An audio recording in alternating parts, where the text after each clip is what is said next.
Hello and welcome to the February 11th edition of Ukraine Without Hype. I am Anthony Bardaway. This episode will be the 2025 recap episode. That may seem odd to do it in February, but alas, January was a horrible month. Perhaps the most difficult month for living of the entire war thus far. And so productivity was not what I wanted it to be. So I was only able to get that one episode out last month, but thankfully, I do have the scripts anyway for the next 3 episodes ready to go. It will just be a matter of production. But the electricity is currently out right now. I've tried multiple times to record this episode. Let's get this going. But first, I'll do some announcements. In my previous episode, I didn't want to do too much in the way of promotion, but someone did point out that yes, Kyiv Independent did release the documentary Crimea, The War Before the War, that I narrated. So if you like my voice here, you can hear it over there as well. I narrate all the, most of the war crimes documentaries at Kyiv Independent. This one was a history documentary, actually. It was about the efforts by the Russian government to seize the Crimean Peninsula as early as the 1990s, in the immediate collapse of the Soviet Union. The plans were a long time in making before 2014. This will be a 2-parter. I'm not sure when the part 2 will come out, but part 1 did come out last month, Crimea, The War Before the War. Meanwhile, on Friday, this will be the 13th, interesting, will be the release of the next Kyiv Independent documentary I voiced. It will be about torture in the occupied territories. It will be called The Culture of Torture, or Torture Culture, something along those lines. It will also, interestingly, have a bit more of historical focus as well, dealing with how Russian torture techniques can be recorded going back 100 years or more, with a particular emphasis on their use in the Chechen wars. So that is that announcement. As for what's happening in Kyiv right now, why I say that January has been the hardest month, I briefly described it in the last episode, of course, but I can give some updates on that. As of right now, my own heating has been restored, so it's not freezing in here, but that does not account for the entirety of Kyiv, or indeed the entirety of Ukraine. The thermal plant that supplies about half of the left bank with heating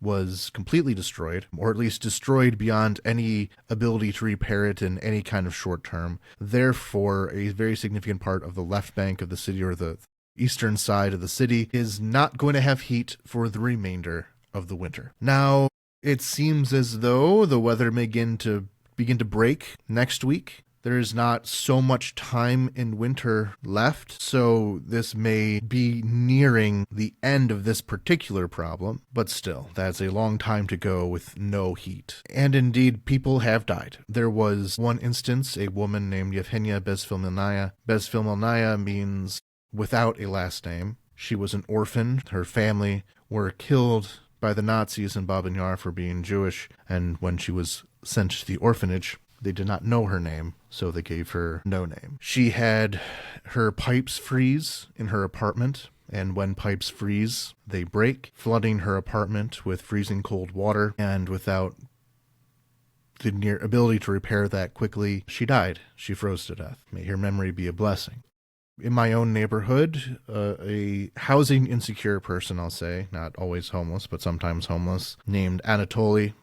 Great guy. He took care of a lot of the stray dogs and such. Helped him out every once in a while. A lot of people did. He was a friendly guy.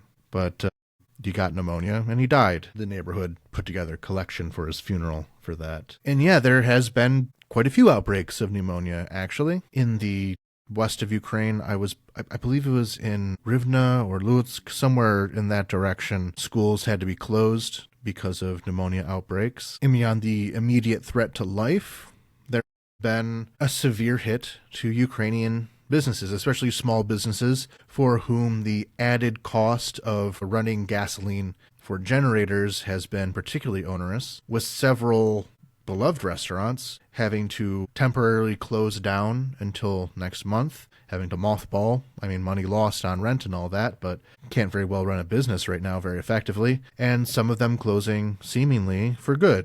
Druzy Cafe was one that I went to a lot when I first moved to Ukraine because it was right next to in the same building as the hostel that I often stayed at when I was in Kyiv. It was an important community hub, and now that is closed. They say not for good, but it kind of sounds like for good. Well, hopefully they'll come back. Several others. There's been a lot of loss of business, which means fewer people will be able to support themselves, more damage to the economy, more damage to the tax base, etc., etc. This was the goal of the Russians in doing this. They know that there is very little military utility in making civilians freeze. They wanted simply to do terror, both in the form of people dying, but also keeping these businesses running. Keeping the country running is harder to do, and there will be attrition on that. The Russians have been wanting to do this every single winter, but the last few have been quite mild, and this one was not mild. So it finally worked. Though, of course, that had no effect whatsoever on Ukrainian resilience in any way. And to cap it all off, last week I had a bit of a close call where a Shahed drone was shot down immediately outside of my apartment, maybe dozens of meters away. It seemed like big fireball, had a bunch of debris hit the side of my building. It sounded like rain almost, except coming from the wrong direction. The drone ended up crashing into the river, and a bunch of windows on my building were broken. Not mine, exactly. It was not shattered, but the window frame was pushed in a bit, not enough to cause any, serious problems. But that was bad. The window was kind of dislocated, not broken. On to the episode. If you'd like to support Ukraine Without Hype, you can go to patreon.com/Ukraine Without Hype and join our list of supporters. Still collecting questions for the Q&A episode. This was all scheduled out in January. It just did not work out. So this week, 2025, recap. Next week, news episode. Week after that, February 25th, I'll say, will be the question and answer. Am I sorry to not produce enough as I would want, but these scripts are ready to go. And then after the Q&A episode, I will want to talk about the Olympics. The Olympics will be over by then, so it'll be slightly delayed, but I did kind of want to have the Olympic episode after the Olympics were done to be able to talk about any shenanigans that took place during the Olympics. And a few stories have already developed from that, so I'll let them cook. So 2025 episode.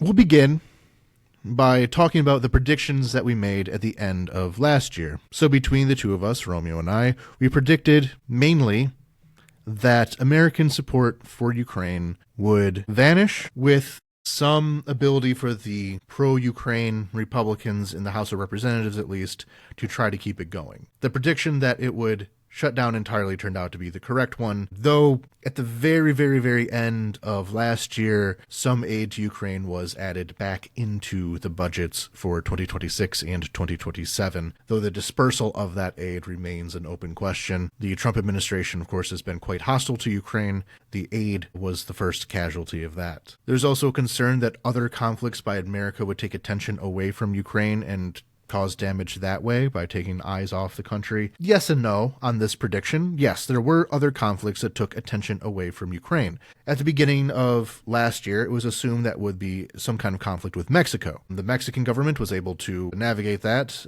pretty well, and doesn't look like that's on the table anymore. But we did see, of course, Venezuela, Iran, and threatening war with Denmark. So these things all relegated Ukraine to, unfortunately, a secondary or even tertiary position on international intentions. But I don't think that was a bad thing. What we saw throughout the year is that whenever Trump was paying attention to Ukraine, things went badly. And when he got distracted and wandered off and found something else to do, things were at least neutral. And neutral was better than bad. So I think that some of these distractions, I won't say favorable for Ukraine, but at least averted the evil eye a tad. Next, weakening sanctions against Russia as individual countries have to figure out their own interests in the wake of U.S. changes in international policy. This was, again, a yes and no question, depending on the country. So if you look at India, for example, India, due to the American sanctions regime, focused more of its attention to Russia.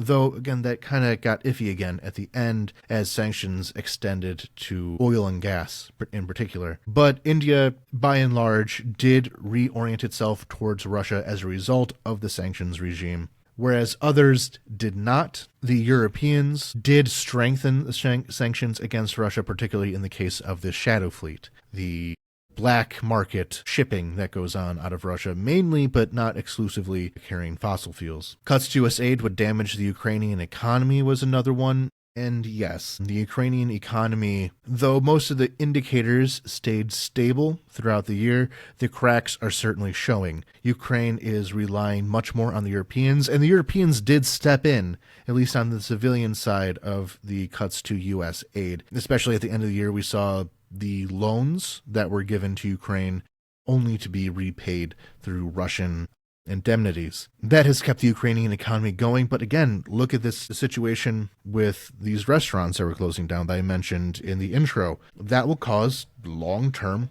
consequences. They are all saying that they would like to reopen in the spring when the conditions are more favorable, but not all of them will be able to. A lot of them burned through a lot of capital in order to stay open as long as they did, and that capital will not exist for reopening. And the reliance on the singular source of the European Union, as opposed to be able to look to both Brussels and Washington, that's unstable. And the problems in the economy haven't fully developed yet, but they will, I believe. Next, Ukraine would be forced to sit down to unfavorable negotiations, and that was the story of the year, was it not? And we'll be talking that in detail when we go over the events. And finally, that developments in drone tech would be a serious game changer, and oh boy, was it. Drone technology have completely changed the shape of the Russo-Ukraine war. From surveillance to attack to logistics, everything is about drones now. So those were our predictions, mostly correct. I don't think we took any huge swings on that, but ultimately the rule that if you think that Trump is going to follow the policies that he says he will tends to be mostly accurate. He will fail in doing many of these. He may change his mind on some, but directionally he's a pretty stubborn person. And the people around him who influence his decisions remains pretty stable. The bad guys tend to do, or at least try to do, what they say they will do. You just have to try and prevent them from doing that. And that is a good rule of thumb to go to with predictions of not only Trump, but also Putin. They are similar in that way. Now, for most of the rest of this episode, I was thinking of how to actually do this. In the previous yearly recaps, we did it chronologically. Here's what happened in January, February, March, April, May. But when I really looked down at the events of the year and tried to sort that into something that was logically constructed, it didn't work so well. Or at least it left a lot out in some ways while overemphasizing others. This was not a year of very many distinct events or landmarks or ways to say this specific event was what's important.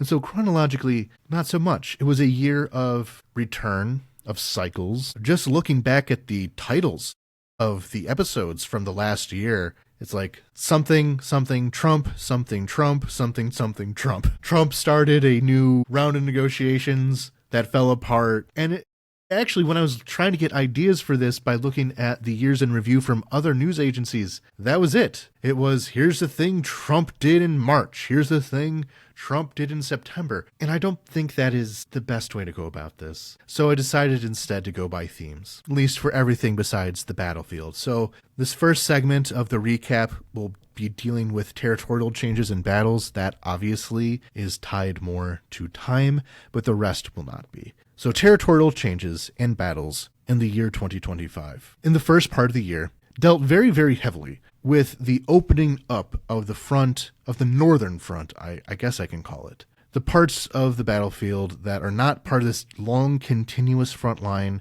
that goes from the Dnipro River up through the Kharkiv region, but instead these border raids of Russia seizing towns and different parts of the Russian-Ukrainian border in Kharkiv and Sumy regions, and Ukraine doing its own campaigns to the other side. So in February was the opening up of this Sumy attack, where the Russians began an assault towards the city of Sumy. And this has been, it's still there, and this part of the front is interesting in that it is a success, but it's success in ways that still raise problems and questions. The attack towards Sumy was contained pretty quickly, and by now, a pretty significant part of that territory has been recaptured. And in fact, a lot of Russian units ended up being stranded and surrounded and destroyed there. If you're just looking at the fighting itself, we can say that the Battle of Sumy has been quite successful. But the problem is that in order to make it successful, it pulled away manpower and resources from other parts of the front line. Every soldier that is there winning the battle in Sumy is not holding the line in Pokrovsk or Zaporizhia or something along those lines. And I believe Russia intended this. It is a distraction. It cannot be left alone. Of course, if the Russians are able to approach Sumy, that's a major city that's under threat from being human safaried. So it can't be left on its own, but it's a distraction nonetheless. Next up, Kursk. It's hard to think of the Battle of Kursk still going on in 2025. It seems like it was much longer ago than that. But no, it ended in March of last year, where in 2024, the Ukrainians launched an offensive into the Kursk region of Russia and were able to hold the city of Sudzha for several months. For continued attritions by the Russians, were able to push them out, with the kind of final straw in making the decision to withdraw from Kursk being when the Russians were able to crawl through a pipe, an unused pipe, in order to creep behind a lot of the Ukrainian positions and making Ukrainian command there afraid of a possible encirclement and wanting to get out before an encirclement could happen. And this pipe thing has been really weird. It's been tried many other times before. Last year, I was thinking of Kupiansk. The Russians tried to infiltrate via pipe, underground pipe, several other times. And every other time was a failure because the obvious problems of going through a pipe express themselves pretty quickly.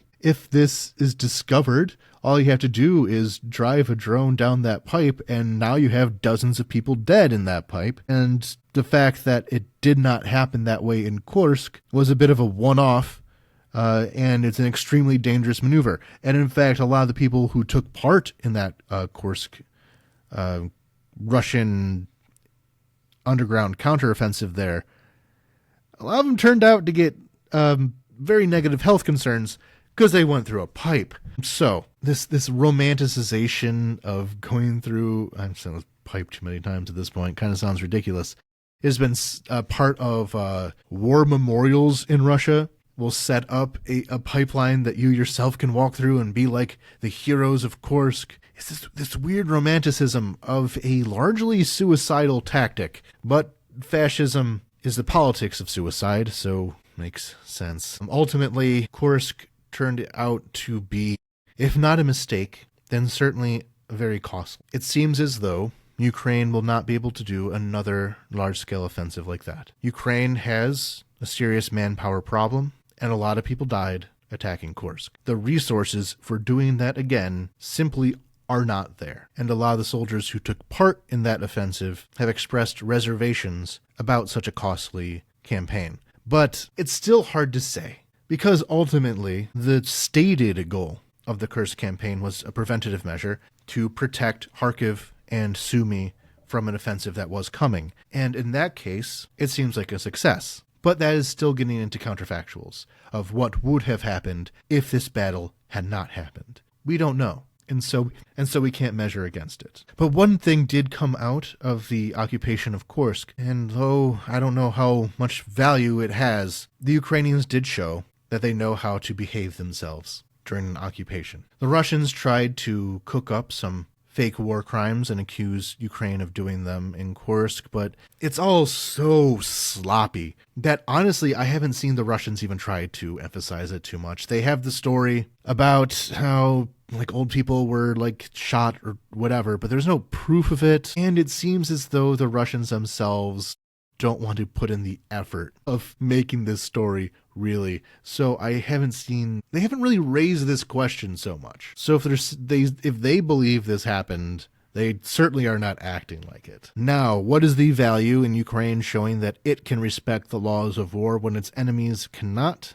I don't know. If we lived in a more rational time, that would mean something. It would disprove this whole narrative of Ukraine being the eternally hostile anti-Russia that just wants to eat babies and crucify children for speaking Russian or whatever. No, there was full cooperation with the Red Cross and other international monitoring bodies. Everything was completely open. It was done the correct way. Unlike some others I can think of. The next big event was in July, the Battle of Toretsk. And I did an episode a while back eulogizing the loss of the city of New York. Toretsk is the city right next to New York. So we've talked about this pretty extensively. There had been a counteroffensive in Toretsk that delayed the Russian advance quite extensively, but in July was when the town was fully taken. And the importance of that was the beginning of the Battle of Kostiantynivka. Toretsk is an outlying suburb, we can say, of Kostiantynivka, and when it fell, it meant that the Russians were heading towards Konstantinivka next. And thus far, they have not entered Konstantinivka, but they have bombed it extensively. By now, much of the city has been evacuated. Much of the city has been destroyed. There's not many people left in the ruins there, which is why I'm actually quite protective of my winter hat right now. I bought it in Konstantinivka, and last I saw, the building that I bought it at was blown up. So I don't want to lose that hat, that's for sure. And so we can say that July was kind of the beginning of the battle for the Fortress Donbass. We talked about it a billion times. When I talk about it, I preface it by saying we've talked about this a billion times. So if you're a listener, you understand. If you're not, though, the main cities in Donbass that are still controlled by Ukraine, Solyansk, Kramatorsk, down to Konstantinivka, with some others in there as part of that line, are still quite populated and still heavily fortified. And so whatever battle happens that decides the future fate of the Donetsk Oblast will be fought over these cities. Everything, every other thing that the Russians have been doing in Donbass has been prelude to that battle. And that battle has begun, or at least from the south. From the east of the city, Chasiv Yar, amazingly, is still holding. While to the north, battles are ongoing over the forests and hills, especially around the city of Liman. So there's still a significant amount of buffer. But from this one direction, from the south, the battle has started. And one of the cities that make up this fortress has felt it. So the Battle of Toretsk was the start of that. August, Dobropilya. Battle lines around the Battle of Pokrovsk were the main story at the start of 2025 and continues to be the main story at the start of 2026. A lot of people were predicting that it would be fallen by the end of 2024 even. But it's still ongoing, and is still the centerpiece of the war at the moment. Dobropilya, though, some of the ways that the war changed. I'll get into more detail about that, but in the themes part anyway. But what happened is that with this Russian offensive to the north of Pokrovsk led to what were called the bunny ears, because there were several salients poking northwards. However, this proved not successful for the Russians. Despite initial successes that were able to break pretty far beyond the Ukrainian lines, they ended up being surrounded and destroyed and were either killed or captured. Though there are still some holdouts in this area even now. I just saw a couple days ago about some Russians being cleared out of a basement they had been holed up in for months. So the assault towards Dobropilya was a failure. The Russians got too overconfident and were surrounded and destroyed because of it. However, it did bring Dobropilya into the line of fire. It had been a relatively safe area that people from Pokrovsk fell back to. Now it has been at the front line, and though the direct attack by infantry was shut down, that's still headed in that direction anyway, and also it's being bombed and droned continuously. But ultimately, I'll talk more about Dobropilya in our theme section in regards to how it changed the way that the war is fought. In September, the Russians began to make more advances westward towards Huliaipola, which was the focus of the last episode. So go back and listen to that one for a extensive description of how that battle has turned out. It is still ongoing. But what this was is that eventually it seems as though it could be putting the city of Zaporizhia more into threat. There has been much more bombing of Zaporizhia. More drones have been reaching Zaporizhia over time as the Russian lines have been creeping towards it. And Huliaipola is one of the main stumbling blocks that the Russians will have to get over in order to reach Zaporizhia. And then finally, the last big thing to talk about happened in November with Kupiansk. The Russians claimed they had taken the entirety of Kupiansk. Instead, the Ukrainians did a large flanking maneuver cut off the Russian forces in the city and systematically hunted down and destroyed the Russians who were encircled in Kupiansk. The Battle of Kupiansk, I can't say it has been won. Of course, the Russians are outside of it, but the Russians had penetrated as far as the city center of Kupiansk, and the ones who did so no longer are around. So at least that battle as a part of the Kupiansk campaign was won by Ukraine, ending the year off on a pretty positive note, considering all the other horrible things that happened.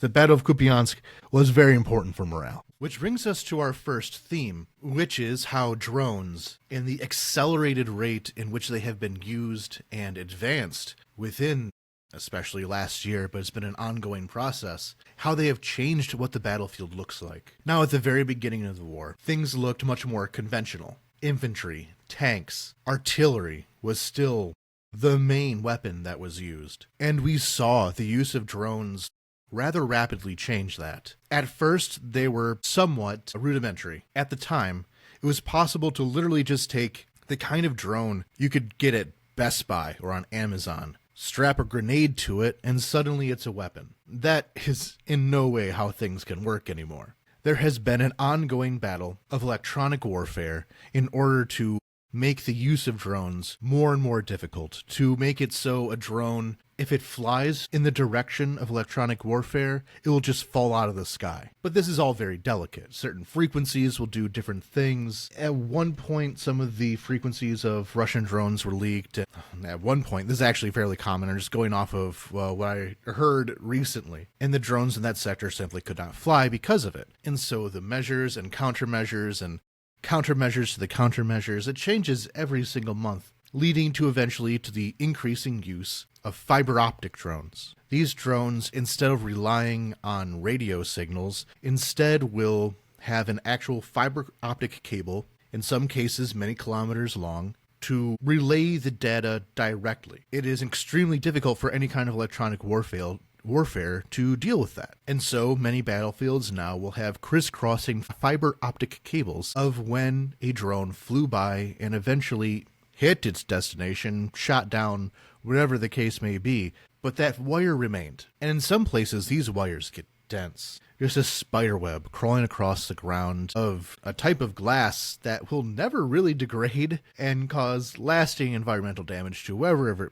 it may be. But of course, that isn't perfect, and in some ways, the use of these fiber optic drones has at times been a bit exaggerated just because of this very stunning visual of these crossing wires, in that the non-fiber optic drones still do the bulk of the actual work. This has led to a lot of the drones being used as kind of public relations. A drone, an attack drone, will often have a camera on it, obviously, to relay the targeting information, but the video that is taken is often then released on the internet, used for often fundraising, letting people know that these drones that they're bought and fundraised for are actually doing the job. And in some cases, Ukrainian units are able to take their confirmed kills with a drone and use them as points to buy more drones, as a way of allocating more resources to units that are more effective. And in the next episode, where we will go over the recent news from the beginning of the year, when we will cover the changes in the Ministry of Defense to now being run by the guy who used to run a lot of the drone programs, and what that may mean for war planning in the future. That is where everything is pointed to. Drones, drones, drones, drones, drones. But what does this mean for the soldier on the ground? Well, as you've explained before in the past, the idea of a front line has disappeared. So this is what will happen. The amount of drones in the air has made being out of cover extraordinarily deadly. A soldier on the front, we'll call it, will spend a lot or most of their time underground in order to stay safe from the drones. Not just in trenches or foxholes, but underground, be it in cellars or covered trenches and dugouts. But this leads to a certain paradox. It is so dangerous outside that soldiers don't go outside and don't maneuver around as much in the open as they might have in the past. What people really want to do is just stay bunkered down as much as they can and hopefully let the fight come to them. But because it's so dangerous outside, therefore, people aren't watching outside as much. There's fewer patrols. There's direct eyes on where the target can be. And this is exaggerated by the fact that due to the manpower issues that Ukraine is facing, there just aren't enough people to man a front line anyway. And this is where the paradox comes in, because when people are not safe to be outside, that means that when an enemy attacks, they're less likely to be seen. It's dangerous to go outside, therefore no one's protecting the line because it's too dangerous to. And because no one's protecting that line, the enemy is able to sneak past them. This took a few minutes for me to understand. I just repeated it a few times in order to really hammer it home, again, the paradox of that. And so, because the enemy is able to operate in the open more because of this, if they are able to avoid drones, are able to be camouflaged well enough, if they have anti-thermal detection cloaks or jackets on, and some of these work, and some of them very much do not. There have been some videos of one wearing what looked like a penguin outfit that did not do the job as advertised. And so if you're able to sneak your way through without being seen, by avoiding drones, by staying under cover, by having a tree above you or house to house something covered in thermal protection, it is possible for the enemy to then sneak many kilometers behind what would be the lines. And this is what happened at Dobropilya. Russian soldiers were able to sneak very slowly through these gaps in the Ukrainian lines from both the shortage of manpower and the issues of hiding away from drones, and penetrate pretty deeply behind where Ukrainian positions could be. Now, at Dobropilya, this was a very big advance that they made. They got really overconfident in what they could do, and that is why they're able to be cut off and destroyed. However, that is just a larger version of what is happening all across the front line right now. There will be Russians popping up, 5-10 kilometers behind confirmed lines, and often they'll be eliminated, but they still have that presence there, and sometimes they're able to get the jump on any Ukrainian soldiers who are manning pickets further behind the lines, which became the problem with Huliapola. A lot of the reason why there are so many advances in the direction of Huliapola is that these Russian advance parties came across Ukrainian soldiers who were not prepared for them to be there and had their positions overwhelmed and taken over. But then looking back at Dobropilya, we see the other half of this equation, which is that drones do not only attack, and they are not only your eyes, they're also your supply lines. So yes, the Russian advance at Dobropilya was cut off pretty quickly. However, by using drones, the Russians were able to resupply their soldiers who, in other circumstances earlier in the war, would have been surrounded. And yes, they were physically surrounded, but the purpose of a encirclement in the military is not just that there's no way out necessarily, but there's also no way to get supplies in. But now, due to drones, there are ways to get the supplies in. And that basement, which has 5 Russian soldiers in it, are able to hold out for longer because their comrades are able to take a drone, put some bottles of water and some food and some ammunition on it, fly it to their position, and resupply them right over the heads of Ukrainians as long as it's not shot down. Though, of course, the other element of this is that drones often are shot down. When you see these attack videos, those are the highlight reel. Most of the time, a drone that is used to go in an attack is shot down or intercepted by electronic warfare or misses or something along those lines. These are not perfect, but if you have enough of them, and the skies are clogged with them, they're able to carry out all these responsibilities of being the eyes, the weapon, and the supply line. Not the same drone, of course. There are different makes and models. There are different people who are trained on their different usages.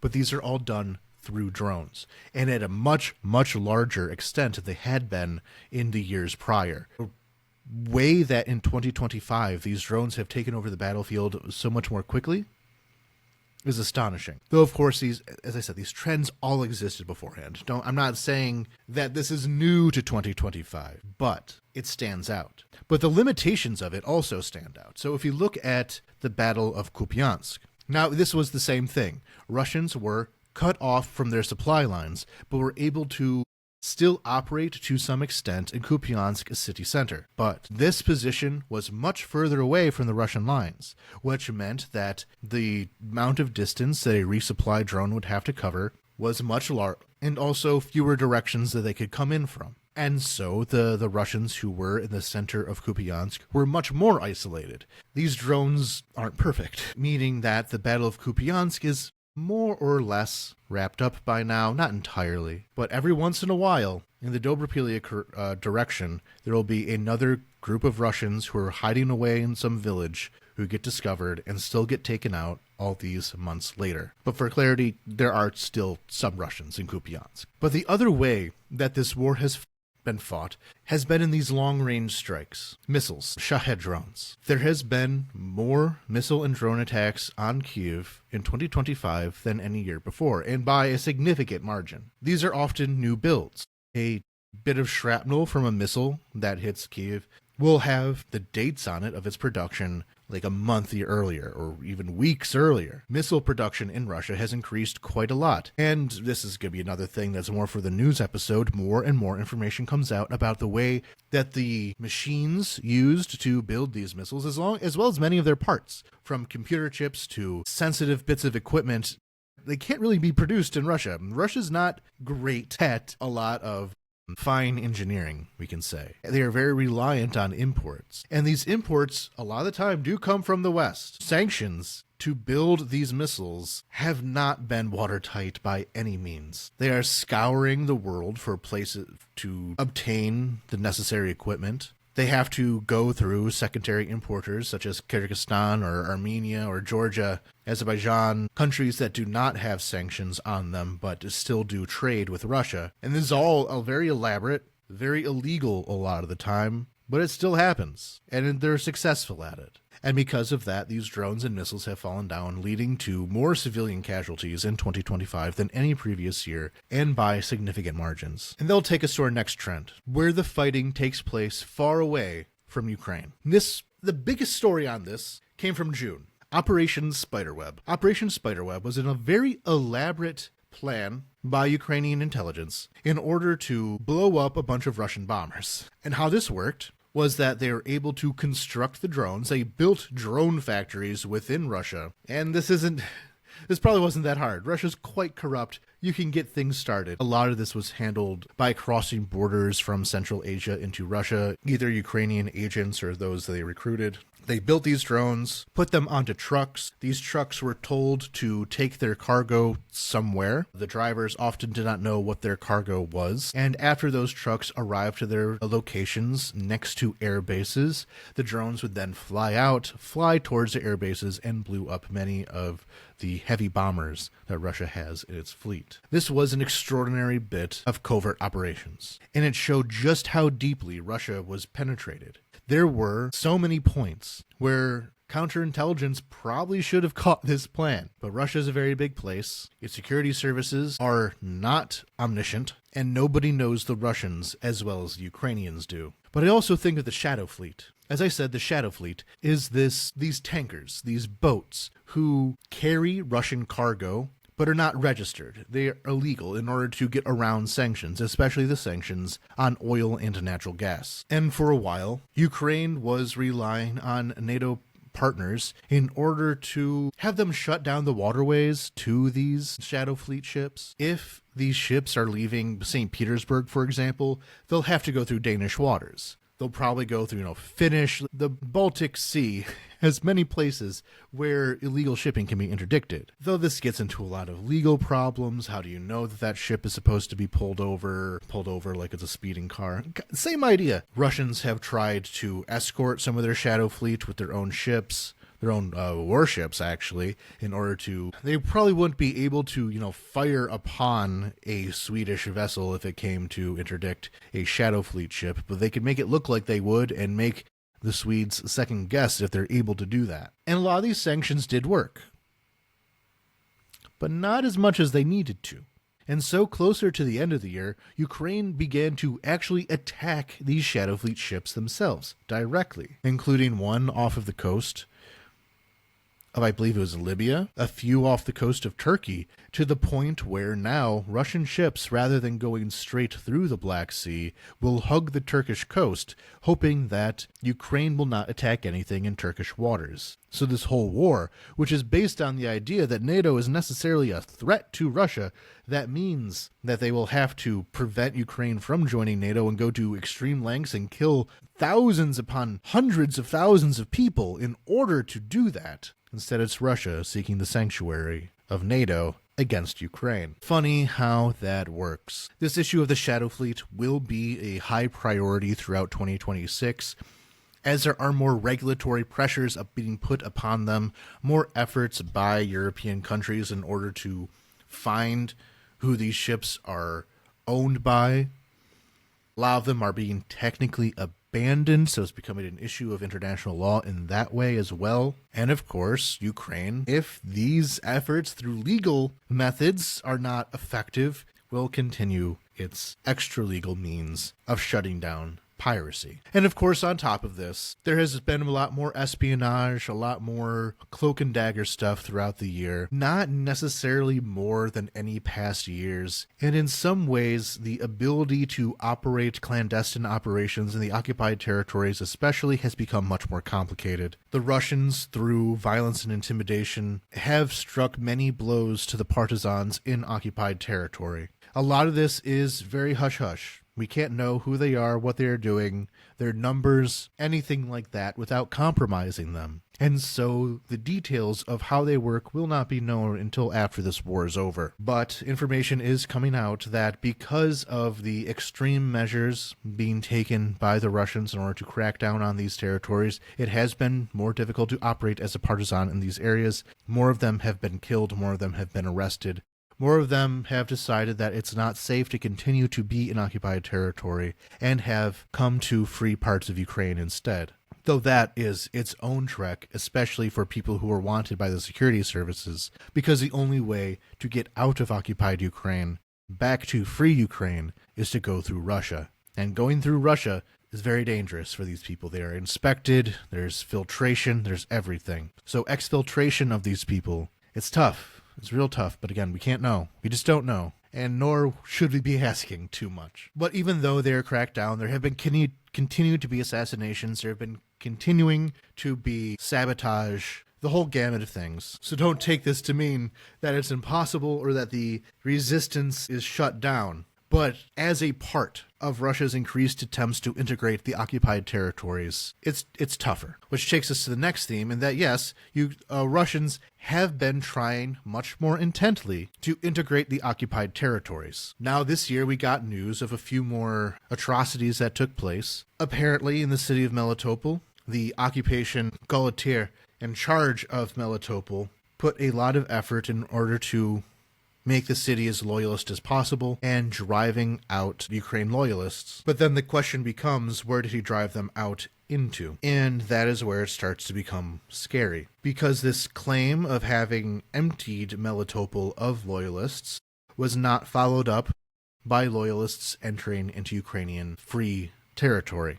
So something happened to them. And it seems as though, unless they died, which there's a high chance of that, many would have been sent to Siberia. Now, where are these people coming in from now that that more loyalists are being expelled? And cities like Melitopol are being turned into essentially sanitation zones. Who's filling the place of the Ukrainians? Now, obviously, there are collaborators or people who aren't even collaborators, but just living their lives the best they can under the circumstances that they are being presented with. Not everyone in Nazi-occupied France was a collaborator just because they continued to live in France. And the answer is that at the beginning of the war, a lot of the people who came in to replace them were people from especially poor parts of Russia. A lot of people from Siberia, the Far East, poorer areas, Kuban apparently, of people who, let's say, are more willing to jump on the opportunity of moving into a war zone with themselves having limited access to things such as electricity and water, and seeing that as an improvement of their living conditions. These aren't your, Muscovite IT guys who are moving in to Melitopol, Berdyansk, Mariupol. But that wasn't quite enough to fill the needs of the Russian occupiers as far as labor was concerned, because they are doing infrastructure projects in order to support the war effort, including a rail line running across the Azov Sea in order to supply different parts of the front without having to worry about Crimea and the Crimean Bridge. More labor was needed, and so there have been increasing efforts this year to bring in people from India, from Africa, to be manual labor in these areas. Now, that does present a bit of a, conundrum. These were supposed to be territories freed for the ethnic Russian population who were being suppressed by Ukraine, while the Ukrainian population is actually being thinned out, and a lot of the people coming in are not Russian. There are some efforts to kind of square this away. There have been some Russian ideological projects this year to put Russia forward as a kind of woke imperialism. I don't know what to call it, but basically those who submit to the Tsar are Russian. And that is not a new idea, essentially. A lot of this whole idea of conquering and assimilating Ukraine comes from the idea they can take people who are not Russian and turn them into Russians. And of course, there are many minority groups in the Russian Federation who are Russian citizens and are no less a part of the Russian war effort than anyone else, and in some cases, more so per capita. But to justify the use of especially migrant labor from mostly Central Asia, but also elsewise, Russians have had to diversify their ideology a bit in order to justify why they can do that. In this, brother war against other Slavs, as they like to present it, non-Slavs are making up an increasing part of it. And I feel bad saying all this because this is kind of a Nazi talking point as well. What I'm saying right now goes perilously close to talking about great replacement stuff, which is not my intention, but it is a contradiction that the Russians themselves have brought up, considering the fact that part of their war propaganda was that if Ukraine joins the EU, then the EU and the Jews that run the EU will flood Ukraine with brown people and other foreigners in order to dilute their Slavic Orthodox culture. So, one way or another. And of course, this is something that Russian nationalists noticed. There has been occasional chatter throughout the kind of Russian nationalist war telegram channels saying, my friends died and I bled to capture the Russian city of Mariupol, and now it's a bunch of Uzbeks. So, during all this, meanwhile, there has been increased pressure, especially through the education system. Throughout this year, we saw the Russians were much more confident in being able to consolidate its administration within the occupied territories, and by focusing on education, their idea was to Russify everything. In fact, there was a document of the Russian goal throughout the next few years is to make it so more people within the Russian Federation identify as Russian. Now, when this was reported in Ukraine, this was treated primarily as an issue of the occupied territories, and that's part of it. There is very much an effort to make sure that people in the occupied territories see themselves as Russians rather than Ukrainians, or more specifically, when asked by authorities to write down in documents that they are Russian rather than Ukrainian. And obviously that is a huge part of it, yes. But this plan by the Russians extended far beyond that, into the entirety of the Russian Federation. It was referring to the need to further integrate, we can call it, minority groups within the Russian Federation and Russify them. This year, and again, this has been an ongoing process, but this year we saw it as well to degrade the status of national languages within the Russian Federation. It has been increasingly difficult in many of the ethnic republics to get a full education within their own national languages rather than in Russian, when before these options existed. Certainly was, let's say, segregated system. Russian living within these ethnic republics, and many of the ethnic republics are plurality or even majority ethnic Russian. It's interesting, but they did not necessarily have to learn the language of their republic, or at least it was certainly not actually encouraged or anything like that. If you're Russian, you can just be Russian.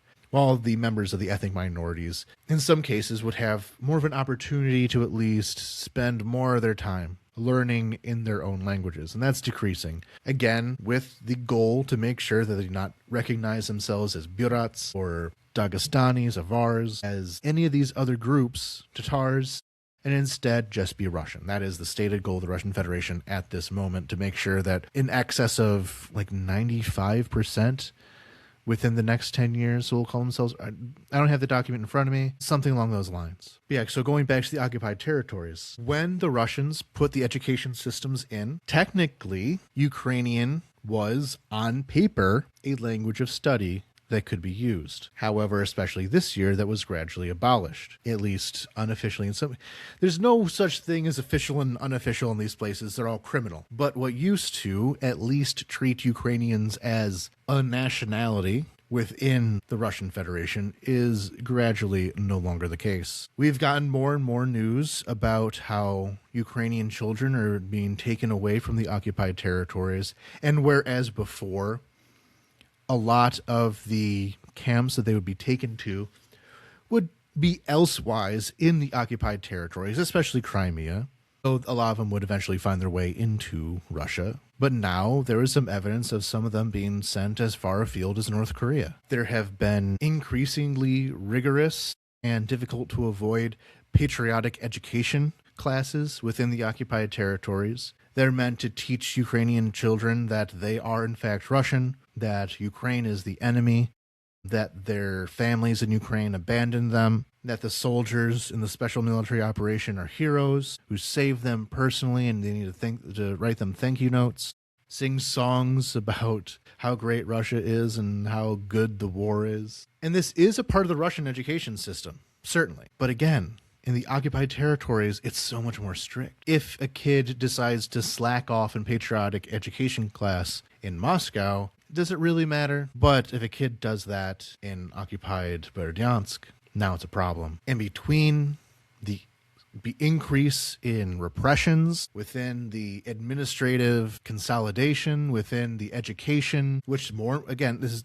done through stories. Certainly a lot more stories have come out on that this year. This is information that's getting out in large part thanks to the work of the Ukrainian underground. More Ukrainians are being taken out of the occupied territories. More Russians and other non-Ukrainians are being moved in, whose loyalties are now to Russia with no connection to Ukraine. And the Ukrainians that are there, their children are being forcibly turned into Russians. And there's just so much more of that this year that it had to be mentioned, even if it isn't, again, a unique aspect of 2025. And so we have to look at Russia. In our next theme here, the state of Russia, any discussion about Russia during this war has swung between two big extremes. One, that Russia is perpetually on the verge of collapse, its economy in shambles, its people devastated and depopulated, and about to fail at any moment. And on the other side, the argument that Russia is completely unbothered by this, it's not even calling up its reserves, everything's normal. I'm not even using my full power. And the truth, as is often the case, is in the middle. I don't take claims that the Russian economy is on the verge of collapse especially seriously, but all indicators of it are at least unhealthy. Inflation itself didn't get any really worse than it has in the past few years. The Russian National Bank has been using very competent monetary policy in order to avoid the worst of inflation and other monetary stresses, but the Russian war economy has become much more specialized. And one note: what Russia does is that it exports oil and natural gas and then uses the revenues from that to fund its military industry. And that military industry is doing pretty well. There's been significant growth, as you could guess. However, we have to look at both sides of this equation. On one hand, there has been a lot of problems with Russian exports. There have been increasing sanctions and sanction enforcement, including from the United States, which is one thing we do have to say about the United States this year, was the sanctions on the Russian oil industry. With the Shadow Fleet, did the whole section on Shadow Fleet, no need to repeat that all. But that has significantly hurt the ability of Russia to grow its economy. And on the war production side of things, that is the only segment of the Russian economy that has not shrunk. If you remove military spending, if you remove the military industry from Russia right now, and look at everything else isolated from it, they are in a severe recession. But they do have that military spending that is floating the rest of it. And much of that military industry relies on imports, including from the West, from the United States, from Europe, a lot of it sanctioned, though they find a way through going through Kyrgyzstan and all that. But importantly, they are still reliant on these illicit imports. They do not have domestic answer to any of this, which also means that if sanctions can actually get serious, and I don't think they will at this point, to shut down the transfer of electronics and more specialized higher quality milling equipment, for example, then Russia cannot have its military industry either, and it all just falls apart. It's just super, super specialized. Though, of course, they've been able to wind up their military industry in ways that Europe has not, so everything is in comparison to each other. And with all things together, the Russian economy did struggle more this year than before. Now, the biggest hit to the Russian economy was right in 2022. Sanctions hit, taken off the SWIFT system. They have not yet adjusted to military footing yet. And in 2022, they were in a major problem. But then in 2023 and 2024, they're able to rebound pretty significantly with very careful economic planning. But then in 2025, a lot of that went away. The economy began to stagnate more. So it was a 4.3% GDP growth in 2024 is now a 0.6% in 2025. Now, Ukraine quite simply is struggling more than Russia is. That's a matter of fact. But Russia cannot pretend as though they are able to do everything they want to do and still maintain their economic living standards. And we are finally starting to see that. Now, as for military recruitment, at the beginning of 2025, there was a huge boost in Russian military recruitment. With the election of Donald Trump, Russians were very much under the impression that the war was coming to an end soon, which meant that they could collect their sign-on bonus, maybe hang out for a month or two in the military, and then head back home with a nice fat pension. That turned out not to be what happened. And so, some of the recruitment throughout the course of the year began to turn down, and then in December, we saw that Russian losses were outpacing recruitment. Now, keep in mind that throughout much of this war, with some, month-to-month exceptions, Russia has been able to keep recruitment above losses. They have done this in large part by just paying their soldiers extremely well. Not especially well by Western standards, of course, but by Russian standards, very well. A $2,500 paycheck a month is a lot in Russia, especially when you are from a poorer outlying region. If you're from Buryatia or something, that's more money that you could ever hope to make. But there were other signs of struggling in the Russian recruitment system.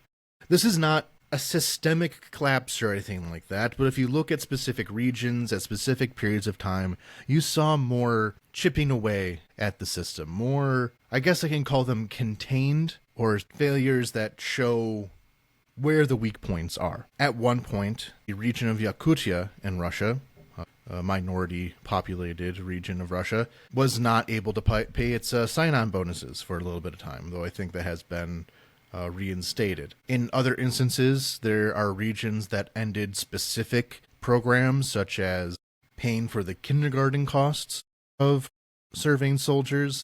So not whole. If you look at the whole thing, then there hasn't been a huge collapse in soldier sign-on bonuses across the board, but from place to place, from time to time, yes, there has been those signs of weakness. And some of this has led to a much larger attempt to bring in foreign soldiers from Africa, from South Asia, though really heavily Africa at the moment, as well as Cuba for a while. So more foreign soldiers have joined up with Russia, and more of them have been captured, leading to what is now a pretty serious information campaign, news campaign, in order to make sure Africans are aware of what's happening right now. That if you sign up to go fight for Russia, you will be first in line, you will be abused, you will have to bribe your commanders just to have, basic supplies on you, and you will die, and you will not have your body returned.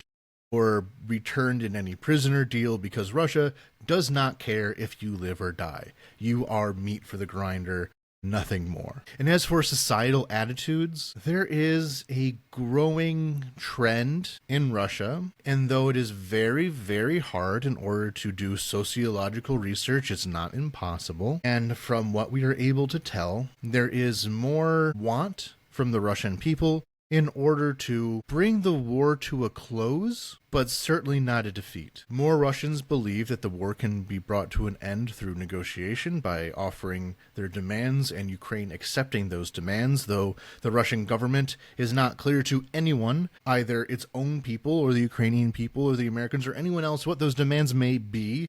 But apparently, there is the belief that if Russia offered these demands, then Ukraine could accept them and the war can be over and everyone can go home. But not, certainly, Russia withdrawing from occupied territory, Russia offering up its war criminals for trial, and certainly not reparations. They want the war to be over, but over with victory. But by and large, society has become more and more demobilized as time has gone on. The war has become less visible in Russian public. If you are a member of the Moscow-St. Petersburg middle class, you are detached from the war as much as possible and don't even want to hear about it. We saw a few small, but still brave protests within Russia this year, not with any number of people, really just individuals. And the anti-war movement is essentially non-existent outside of these isolated, again, individual, one person at a time cases. But as for Russia's international presence as a result of all this, as time goes on, their international presence shrinks more and more. In June of 2025, there was the Iran-Israel war, or the 12-day war, as it's sometimes being called. And that certainly did not overthrow the Iranian regime. The protests in the streets ongoing right now have been slaughtered in the streets. A lot of people were very optimistic that by targeting the Iranian military, then that would weaken their ability to do state repression. That was not the case, because the instruments of state repression in Iran often come down to the most horrible assholes you've ever met in your entire life, beating people with sticks, the Basich. And that's not a simple matter of blowing up a headquarters anywhere. But as far as international projection goes, the Iranians have been fairly effectively neutered in the Middle East, which means that, as are the Russians to a certain extent, though the Russians have been able to reassert themselves in Syria through diplomatic means as opposed to military ones. But from a military standpoint, looking at the 12-day war, is that the Iranians had Russian defenses, Russian air defenses protecting them, and American technology that was used by both the United States and Israel in that war cut through it like butter. F-35s and whatever technological bells and whistles go along with an attack by that type of plane was able to operate pretty much unharassed over Iranian skies for several days. It had no effect. Meanwhile, if you look at Venezuela, that's kind of passing out of 2025 into 2026, but if we look at Venezuela, same thing. The Venezuelans had Russian air defense. They even had some Russian mercenaries, did absolutely nothing. And again, cutting Russia out of South America. And what 2025 taught everyone is that if you are part of Russia's protectorates, they can't protect you. Russian technology has nothing on American and what the Europeans have even, which is kind of disheartening from the point of view of Ukraine, where Ukraine keeps getting tossed all this 30-year-old equipment and being told to make do, while this entire time the Americans have these planes that could rip Russian defenses apart, that would render a lot of this trench warfare nonsense meaningless, because they could just be bombed at leisure, seemingly. Of course, the Russians are probably better defending themselves than you are defending Iran or Venezuela. This isn't a one-to-one comparison. We have to keep that in mind. But what was available in Iran, what was available in Venezuela, is the same type of thing that the Russians have available in occupied Ukraine. And it's a choice being made by America not to unleash those weapons on Russia. So yeah, extremely frustrating. of what could be happening, of how apparently the West can't do anything against the Russian assault and all that. It's not true. They're just not. So that's a good segue into our next theme, which is international. What's going on, especially in Europe? I guess I will have to talk about Trump. I don't want to. I don't want to talk about Trump again. I've been talking about Trump all year. It's horrible, but this is the world that we live in. So internationally, throughout 2025 and beginning in 2024 into 2025, there were a lot of protests in southeastern Europe. In Bulgaria, Georgia, Greece, Montenegro, North Macedonia, Romania, Serbia, Slovakia, and Turkey. And though I cannot go into the details of any of these in particular, I have dedicated some episodes about them, so go back and search those out for more information, especially about Serbia we covered a bunch of times. Georgia's protests are still ongoing, but a lot of them had to do with anti-corruption and against authoritarianism. They all had very similar motivations, and most of them are still happening. Bulgaria leading to elections later this year. And when I see these very connected, these are all neighbors. If you're living in Romania, you know a lot of Bulgarians. It is all bound together with similar causes and being met with similar responses. And really, if you look at the United States, it's a lot of the same stuff. Where are the main problems in America right now? A lot of it comes down to increasing authoritarianism and the use of that authoritarianism to do corruption. This year, I will certainly do something about the concept of color revolutions. Haven't quite landed on what my focus or thesis will be. I have a few ideas jumping around, but considering the state of things in America right now, is certainly a reliable topic. I'll cover that at the end of the episode, though. And so, talking about the Americans.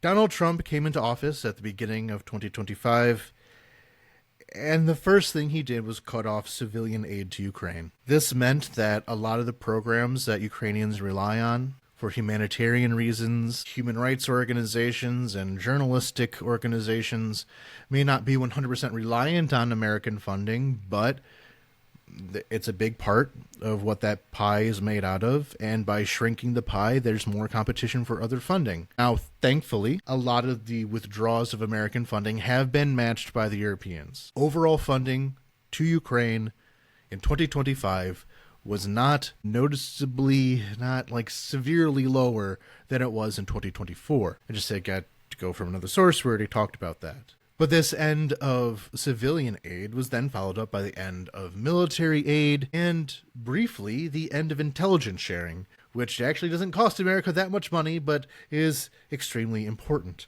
And it was this end to intelligence sharing that led to some Russian advances that would have been prevented otherwise. Now, like I said at the start of this episode, a lot of the year in reviews of Ukraine have been about Donald Trump and his peace initiatives, which makes me not want to talk about it. Oh, God. It hurts me. It physically hurts me to cover this topic, but I'll try to breeze through it.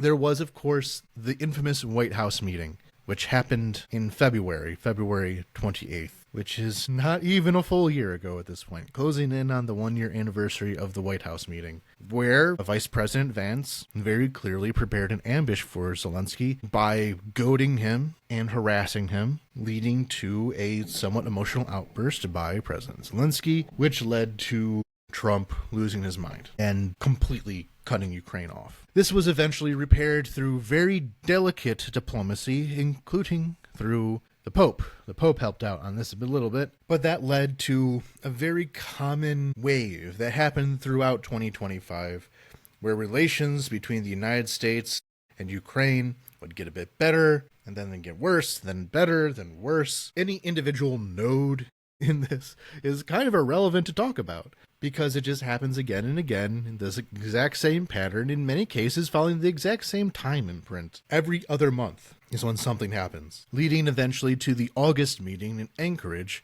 when Putin came to the United States, to Alaska. Now, what happened at this meeting is contested. It seems that though it didn't go especially well, it was cut off ahead of time. Putin did his normal thing of trying to lecture Trump about weird historical stuff that he has no capacity to understand anyway, even if it wasn't stupid, leading to what was not what Russia hoped to get, but what we saw through the fall of 2025 was the American position openly moving closer to the Russian one, There was more pressure by the American side in order to accept Russian demands, even though, again, Russia doesn't actually present its real demands. I really have to emphasize this. Russia has never presented actual demands. Every demand that you hear is coming from the Americans, eventually leading to the Witkoff plan, which is essentially that Ukraine has to give up the entirety of the Donbass in exchange for possibly having American security guarantees, along with freezing the front line.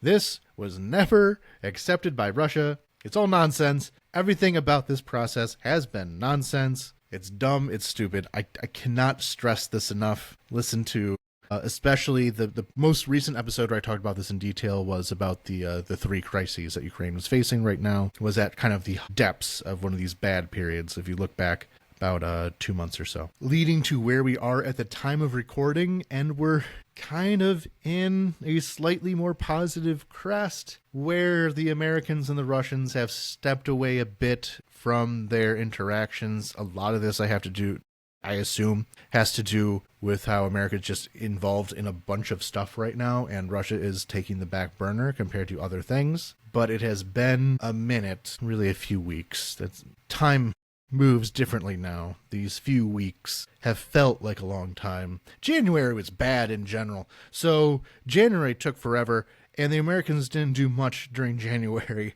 to screw things up specifically, outside of withholding air defense. So to me, that's a long time. But with that understanding of how time works, it feels like it has been a minute since the Americans have done too many ultimatums. We'll see how that can play out in 2026, even within this next month. Maybe they'll change their mind again, who knows. And overall, American imperialism, as I talked about when talking about the national security document, and how that national security document episode, go back and listen to that, because I've been doing everything that I described was in that document at the end of December there. Latin America, it's all playing out. And this does place Ukraine in a precarious position, because if America is a regional superpower that focuses on the Western Hemisphere and respects the spheres of influence of other powers, Russia and China in this case, then that leaves the vulnerable areas such as Ukraine, such as Taiwan, worse off than they were before. But again, did a whole episode about that idea, like 2 episodes ago. It's recent. And with the Europeans, in regards to America, it's still this yo-yo where they have begun to take things more seriously. I always say that, it seems. They've begun to take things more seriously without fully getting to where they need to be. But America making its strategy clear by announcing its outright hostility to the European Union, and indeed its intention to dismantle the European Union, either literally just break it up apart or turn it into something more amenable, a collection of far-right, ultra-nationalist, atomized countries, technically in economic union, but much more politically vulnerable to both the United States and Russia, which is the stated plan. Hopefully the Europeans have heard this being yelled at them for the past year and have been inching forward. And the last thing to talk about internationally is the elections. The 3 most important ones were in Czechia, the Czech Republic, Romania, and Moldova. In Romania and Moldova, there were very hard-fought elections in order to stave off Russian influence. At one point, Romania actually had to cancel its first round of presidential elections because their courts determined that there's too much foreign interference in it in order to render it ineligible, and had to push that back to this summer, where pro-European forces did win, in large part on the backs of minorities and expatriates. Romanian expatriates working in the European Union, therefore being much more sensitive to the possible loss of support from the EU. If a Romanian is working in Germany or somewhere else, their lives are much more attached to what the EU is, and therefore had more support for the pro-European candidate. Whereas in Moldova is a very small country. This was said about every bit of election coverage, to the point where it's a bit condescending towards the Moldovans. There is more to Moldova than just being small, but nonetheless, that is what left it so vulnerable. The Moldovan state simply did not have the financial resources to compete with even one Russian oligarch, really. But even with the massive amount of money being spent by Russia in order to subvert the Moldovan elections, the Moldovans were able to protect their democratic processes enough in order to keep the Russians out. And this was, in some ways, the biggest victory of 2025. This country that has been so heavily abused, so heavily controlled by Russia in the past, to the point where if you were to take the three countries of Moldova, Ukraine, and Georgia, look back to maybe 2018, Moldova is kind of the one that is the one furthest behind as far as kicking off Russian influence. Georgia, the timeline's a bit weird there, but just go with it for a second. I'm making a point. To choose an arbitrary point in the past before things got too bad in Georgia and before things got too good in Moldova, there is a narrow slice of time in there that I'm not looking up at the moment. Then you can say that Moldova was at the back of the pack there as far as European integration. Now it's at the front. Georgia has been completely overtaken by Russian influence. Its democracy has been dissolved. Its elections have been virtually abolished through such heavy fraud and state capture by a well-funded, well-resourced, Russian-backed oligarchy. Moldova had those things, but they pushed them away. And if Moldova can do it, why can't America? Can't France? Why can't Germany? You don't have to sit there and watch your democracy be destroyed by hostile, illiberal forces. So 3 cheers for Moldova, which leads us to Czechia. They are now split between a pro-Ukraine, pro-European president and a prime minister who is Russia-friendly, which is what a lot of the current protests in Czechia are about at the moment, between these two forces, between the pro-European and soft Russophilic, but not fully. Even with this newfound resurgence of the pro-Russian populist side of politics in Czechia, they have not cut off aid to Ukraine. The artillery ammunition program is still ongoing. Nothing has really taken a drop off there. They have not even fully hooked in with Orban or anything like that to thwart Ukraine within the European Union. So you can't talk about Czechia as like this huge failure of liberalism just because Babiš got back into power, but nonetheless suboptimal. Okay, so that concludes our international segment there. Into our next theme, which is lying and misinformation. Misinformation has played a new role in 2025, which has not done as much as it had in the past. One of these has to do with the battlefield, and one of these has to do with propaganda. On the battlefield, it has become increasingly an issue of Russia claiming territory that it had not yet taken. Russia claimed to have captured Kupiansk and continued to claim it long after the Ukrainian counteroffensive destroyed the Russian presence there, except for a few holdouts that I mentioned earlier. And this goes back to what I said about how a soldier is able to advance quite a few kilometers into any one direction before being killed just because they aren't seen for a while, but nonetheless often are killed when they get there. So there's a lot of these videos of a Russian soldier planting a flag on some town, say it's ours now, and then a few minutes later just getting blown up. However, it still gets reported back to the Russian higher-ups that they captured that town, because the commander of the unit that claimed to capture it got a bonus. He was paid. He was paid money for his success in taking that town, which means that if it turns out that he didn't capture it, then he defrauded the Russian government, which everyone is doing. Every single person in Russia, certainly everyone in the military, is defrauding the Russian government. And good for them. We don't want the Russian system to be efficient. But what that means is that now they can't say they haven't taken it. It's harder to call in an artillery strike in the area because the general that you report to already thinks you took it. So why is he shooting a bunch of artillery at this spot where his own soldiers are supposed to be? And this has proven to help Ukraine in some cases. The dysfunction of Russia is Ukraine's biggest ally.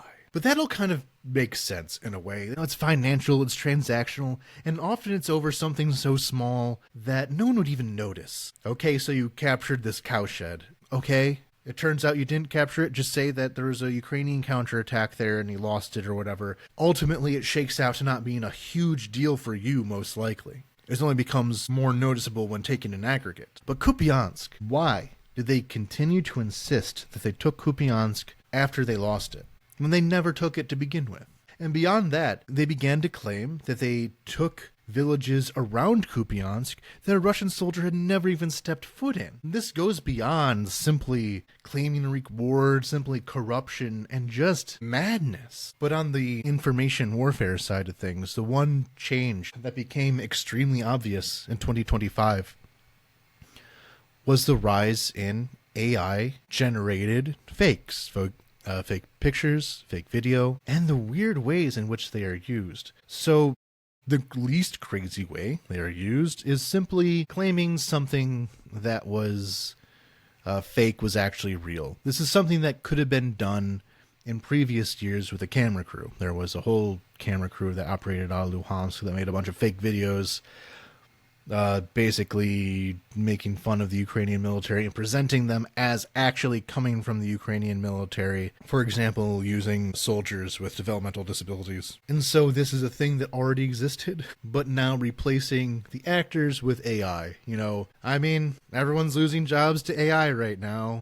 Maybe the Russian propagandists and the team of editors and videographers hard at work making Russia propaganda in the past lost their jobs to AI this year. Sad for them, such as it's sad for everyone else. But that makes sense. Here's a battle, we faked it, whatever. But it gets more bizarre from there. And I'll go to the most abstract, where essentially what a lot of these Russian propagandists will do is make one of these fakes, but really everyone kind of can see that it's a fake, and then say it doesn't matter that it's fake because it embodies a more pure truth about what is actually happening. So here's a military parade going through some Ukrainian city of Russian soldiers. It's fake, obviously, but it has a real truth that says that Russia's winning. Therefore, it's true in its own way.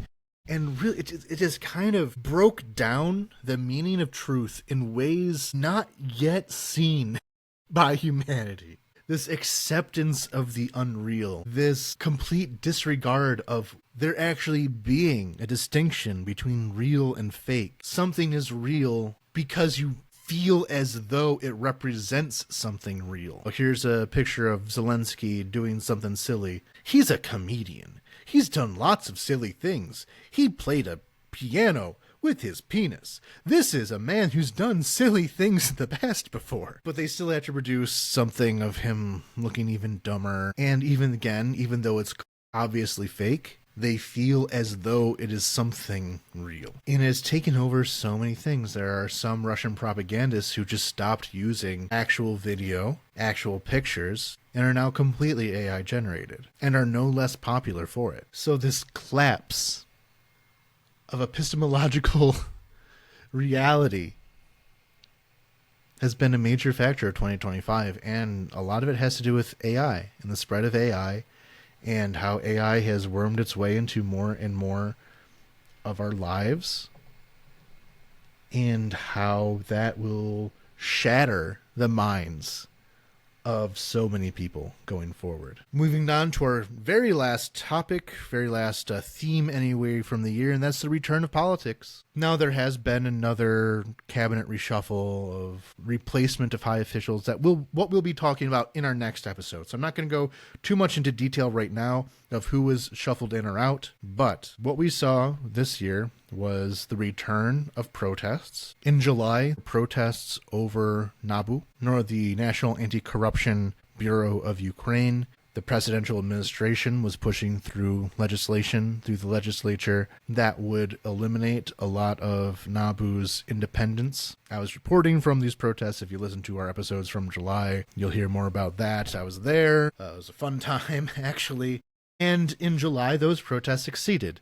NABU was protected. But it was a prelude for what would come later in November, which was that it seemed as though the independence of NABU was being taken away because it was investigating Mindich. The Mindich scandal came about in November. As a member of the presidential administration and a part of Zelensky's circle, was orchestrating a corruption scheme wherein if anyone did business with the nuclear power agency of Ukraine, the state company that deals with the nuclear power plants, they would have to pay him a bribe of 10% or higher in order to get their contracts. You will receive a state contract to procure, a fleet of a dozen trucks. You are paid X amount of money to get those trucks. And you would pay 10% of that money to this scheme being orchestrated by Mindich. Huge scandal. Quite frankly, was kind of deflated by Trump going even more insane that same month. The external threat posed by the United States did put a little bit of a muffle on what this domestic crisis could have been, leading eventually to the resignation of the head of the presidential administration, Andrei Yermak, who was Zelensky's right-hand man. He was Zelensky's Mr. Fix-It.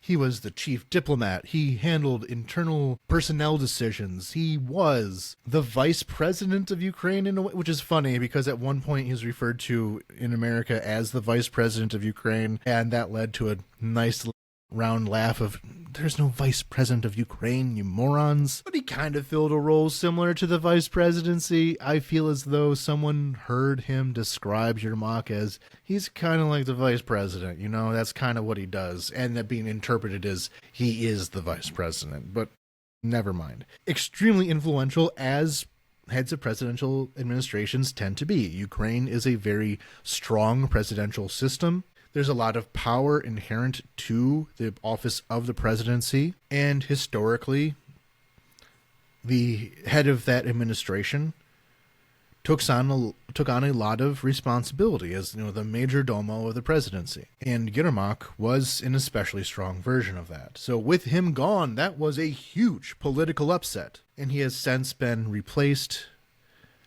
by the former head of the military intelligence, Kirill Budanov. But again, I want to talk about that more next episode, because this was something that happened more in 2026 than in 2025. So this idea of the return of politics, because throughout all this, from the start of the war, Zelensky, although he was never super beloved, he had good enough approval rates, but if there had been another election, if there had been no full-scale Russian invasion, and politics proceeded as normal, there was a good chance he would not have won re-election. But because of the full-scale Russian invasion, there was a several-year period of time where people just rallied behind the president. You cannot weaken the image of Zelensky in front of the world. We all have to look as though we are basically in agreement, and in many ways we were. Zelensky remained a perfect figurehead.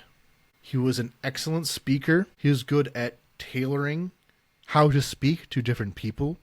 He was an inspiring person. He was an actor. He knows how to look the part. And though there were some domestic disagreements with Zelensky during this time, they weren't strong enough to make anyone overlook that.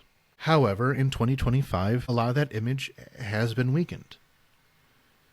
Between these corruption scandals, and I have to say this every time, Zelensky has not been implicated in any of these scandals. Nobody has blamed him directly yet, but it was a lot of people close to him. He either did know or should have known, and allowed to happen because that's how things work. I'm not saying, good czar, bad boyars about him, but the fact remains he has no allegations against him. And in the wake of these scandals, especially with the resignation of Yermak and the implication that other parts of the presidential inner circle were responsible, we had some of the parliamentary opposition demanding a unity government, demanding changes to not have a government completely controlled by the Servant of the People Party, the party of the presidency. But really, now that we've had a few months of distance between then and now, not a whole lot has happened. A lot of the demands have been unmet, and not either a massive political push nor public push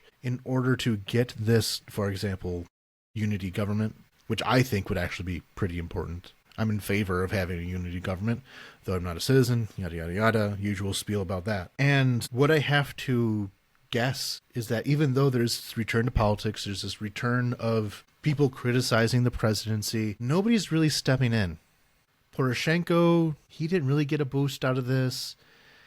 Timoshenko, I have a lot to say about some changes regarding Timoshenko. Again, next episode will also be a big one. Absolutely not her. The main name on people's lips when they talk about an alternative to Zelensky is still military commander-in-chief Valery Zaluzhny. But a lot of the popularity of Zaluzhny right now kind of comes from the fact that he's not around. He's been the ambassador to the United Kingdom, and a lot of the failures of past 2 years at this point weren't on him. So people can say that things would have went differently if he was in charge rather than Syrskyi. And they can certainly make that argument. It's a valid argument to make. But it's one that relies on Zaluzhny not being around to make these decisions, to not dirty his hands. And as soon as he steps into the political arena, that means he's stepping back into responsibilities that he has not had for 2 years. And, he's just not around, because the main obstacle to any kind of politics is having political parties, to having people doing politics. And that just hasn't happened in Ukraine yet. So what politics has constrained itself to is just people being angry, people voicing their dissatisfaction with various things. Again, look at the 3-part crisis episode. There's no new political parties, and what they even do right now? How are they supposed to organize? We don't even have electricity. How do you have a rally? It's cold. Although that will be fixed soon, hopefully. So in previous episodes, I did talk about the return to politics, and politics is back, but only the politics of the street, only the politics of the grumblings of soldiers, the politics of people complaining about the mayor of Kyiv, Klitschko, and his miserable response to the power outages and the ice and the snow. A lot of people complaining about the state of things in Kyiv right now, that's for sure. But no one's putting themselves forward as the new mayor. No one's even calling for elections. Nobody wants elections. And again, we'll talk about this more in next episode. By choosing Kirill Budanov, that's somebody everyone loves. Budanov is a hero. He's super effective. You know that he can handle complex operations, and he's in charge of the presidential administration right now, and people trust him with that. So it's very easy right now to say that Zelensky had bad advisors, but he's changed those advisors. He got rid of the guy that everyone hated, Yermak, and replaced it with someone that everyone loves, Budanov. While at the same time, it means that Budanov, someone else who could have political ambitions if they wanted them, is brought into the presidential administration. His power and his loyalties brought more under Zelensky himself. And if things go poorly, he'll share in more of the responsibility. So what will happen in the politics of Ukraine in this next year will come down a lot to how negotiations pan out, certainly. If some kind of agreement is reached that people don't like, that will open up room for people to complain about it and oppose it. There's always this vague idea that there could be elections in the future if there's a ceasefire. It's not real, but maybe if Ukrainians are told that it could be real enough, even if it is a bluff just to keep the Americans from bombing Ukraine themselves, essentially, then maybe there could be more organizing. But organizing during war, how do you even do that? So the ongoing problem. So that closes off our final theme, this return of politics. It's the exposure of corruption, how people feel about their own society, because we've been at war for a while now. Life has to continue.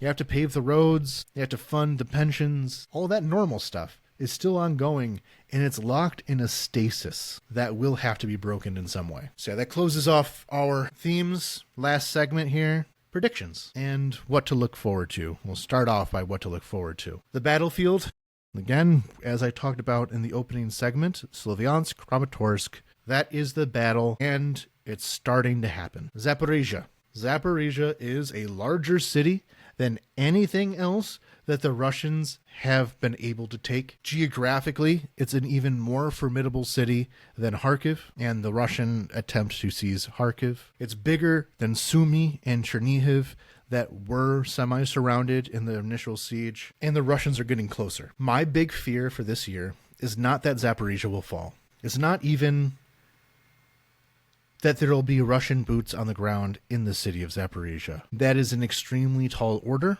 that the Russians thus far have not been able to show that they've been able to do.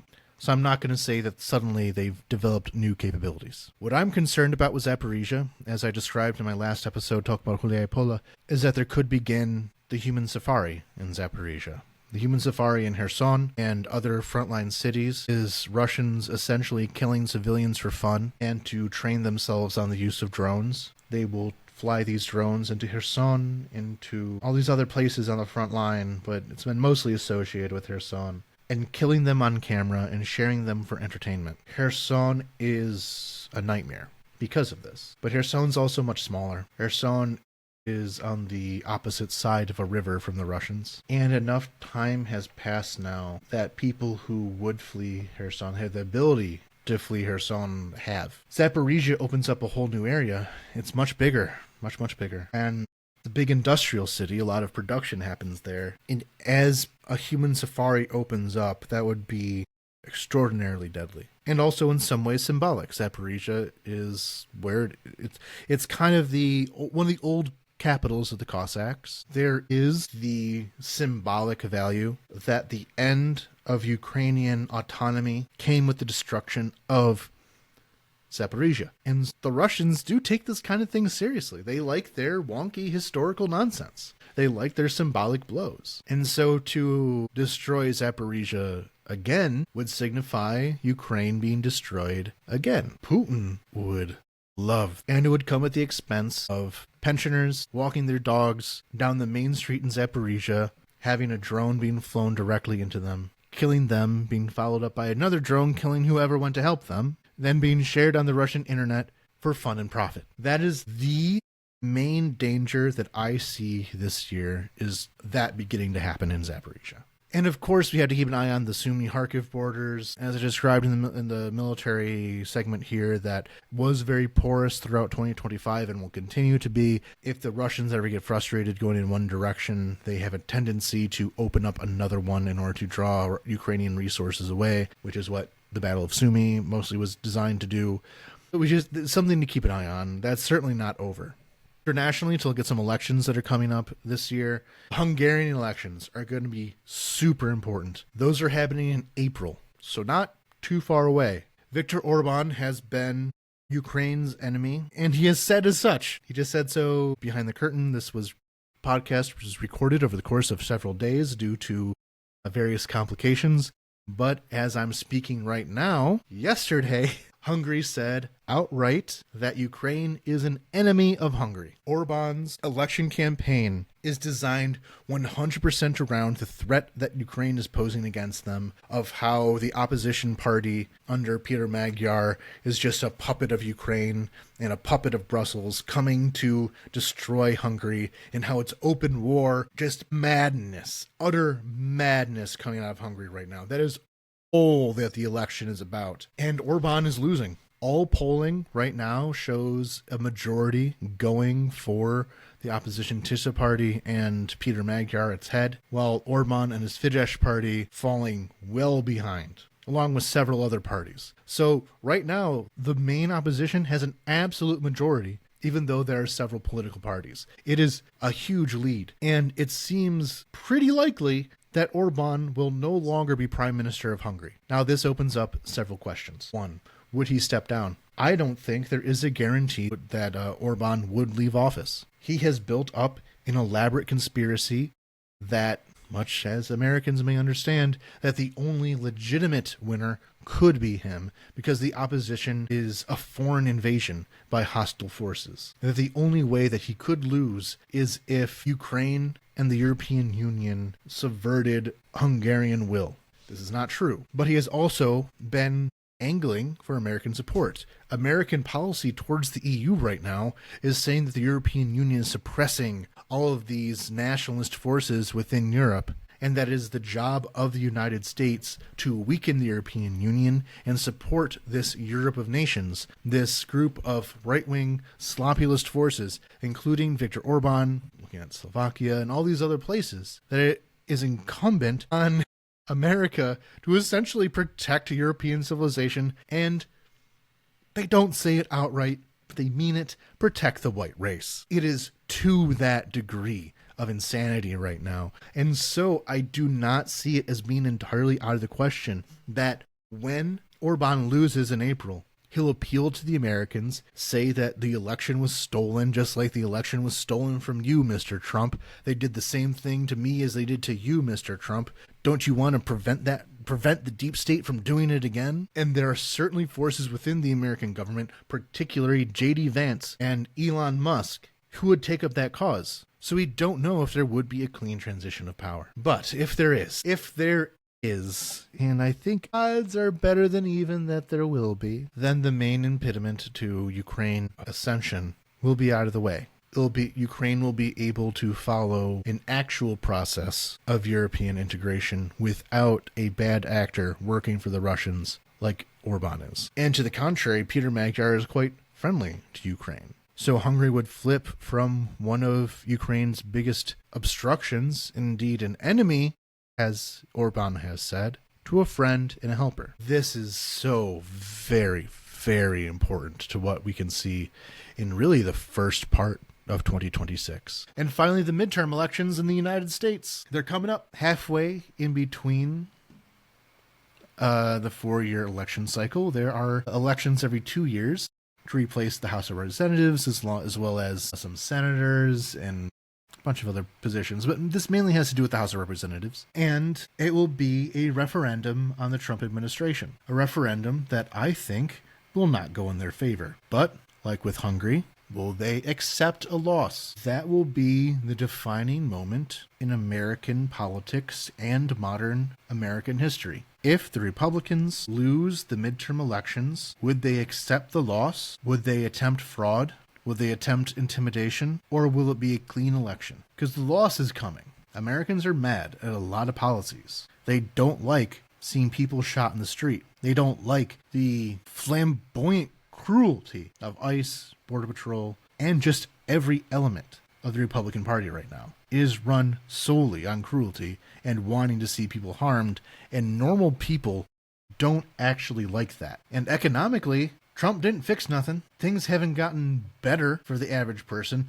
The people who thought that it would are stupid. That will have to be something that will have to be reckoned with. No, not a neutral podcast. No one expects me to be neutral right now. I wear my politics on my sleeve. I can say that the belief that the American economy would have gotten better was dumb. The belief that there would have been this huge correction in prices while raising taxes to make prices more expensive would not have decreased cost of living. And if you believed it would have, you are dumb. I don't think any of my patrons would disagree with me on that, so I don't think I'm going to be losing money. I might. I don't know. Unlikely. I think everyone's on board. We're a small podcast. I don't have that diverse of an audience. If you've been listening to me this long, you're probably on board with what I'm saying right now, so I'm not so concerned about that. But Trump might not accept a loss. Then we have to figure out what to do. Historically, he hasn't accepted them gracefully. We can just say that as an understatement.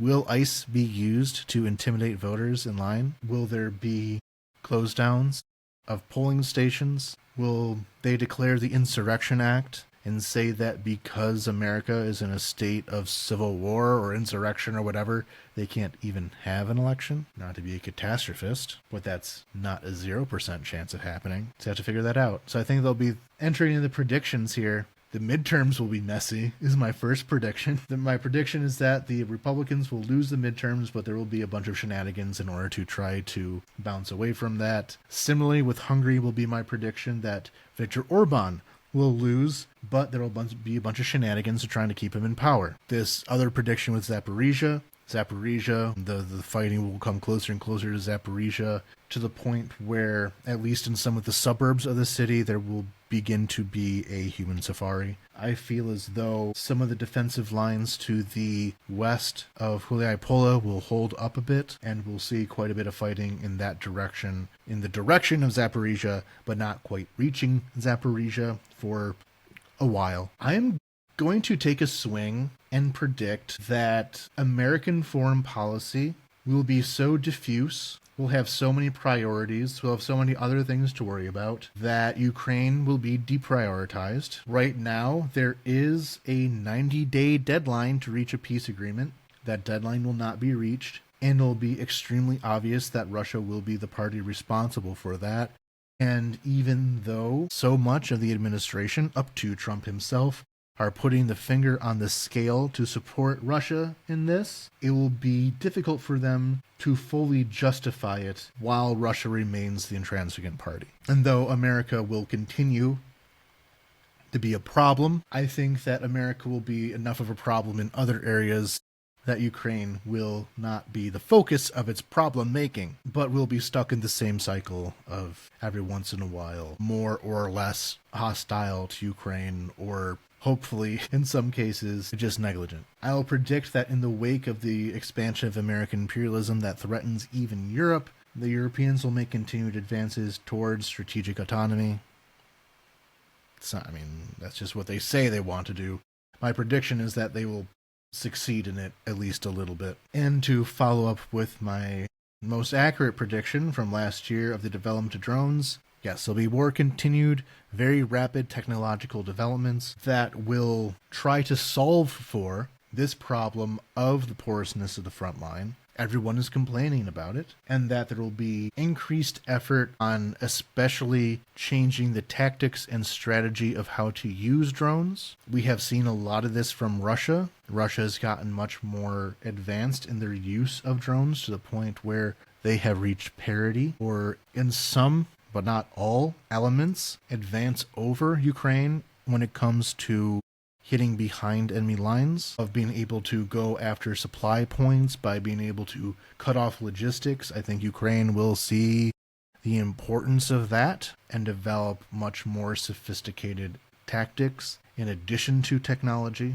as well as more drones that will focus on roles other than specifically a strike. Not like there will not be only developments in the type of drone that goes boom, but also we're looking at pushing the frontiers of ground-based drones, of medical evacuation drones, of supply delivery drones, surveillance. We'll be seeing more developments in autonomy driven by AI and algorithms. So the drone war will become much more advanced and delicate and fill more types of things to do. So that will be my main predictions. None of them were too crazy. I suppose a lot of them are just continuations of what happened in the past and continuations of what's happening now, though I am a bit of a pessimist when it comes to the American elections. Hopefully I'm wrong. Hopefully. And I guess we can talk about the podcast a little bit now. Now, I think I'll go into more directions of what I'm thinking of when I do the question and answer episode. That will be a bit more informal, a little bit more